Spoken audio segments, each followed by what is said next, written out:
Hello guys, welcome to my channel Charishma by Pooja. So ఈ సమ్మర్లో నాకైతే మామిడికాయ అంటే చాలా ఇష్టం. బికాజ్ ఐస్ క్రీమ్స్ అయినా వేరే సీజన్స్లో తినచ్చు, బట్ మామిడికాయ వచ్చేసి సమ్మర్లో మాత్రమే వస్తుంది అనమాట. సో నేనైతే నేను కోచింగ్కి వెళ్ళే దగ్గర చెట్టు ఉంటే కోసాను. సో ఫస్ట్ ఆ 2 మ్యాంగోస్ని బాగా కడిగేసి, అవి వచ్చేసి ఒక కాయేమో పచ్చిగా ఉంది, ఇంకోటేమో కొద్దిగా రైప్ అయినట్టు పండినట్టు అనిపిస్తుంది అనమాట. అనగానే నేనైతే వదలను అనమాట.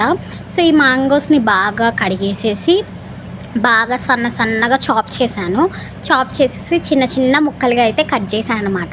ఈ కట్ చేయడానికే నాకు సరిపోయింది, బికాజ్ నైఫ్ అయితే పదునుగా లేదు, మా డాడీని పెట్టమన్నా పెట్టలేదన్నమాట.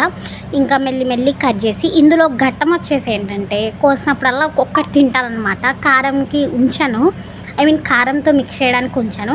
సో అలాగా మా డాడీకి ఇచ్చి మా మమ్మీకి ఇచ్చి అయితే ఇది మిగిలిందనమాట. ఇందులో కారం ఉప్పు వేసేసి బాగా షేక్ చేసేసాను. సో ఇంత అయితే వచ్చింది, కానీ నేనైతే తినలేకపోయాను. మా మమ్మీ అయితే పప్పుకి ఉంచవచ్చు కదా అని చెప్పింది. పప్పుతో అయితే సూపర్ ఉండిద్ది, మీరు ఎప్పుడైనా టేస్ట్ చేస్తే చెప్పండి. సో ఇంకా ఇదైతే ఒక స్పూన్ తిన్నాను, చాలా బాగుంది. మీరు కూడా ఈ సమ్మర్లో ట్రై చేస్తుంటే కామెంట్ చేయండి.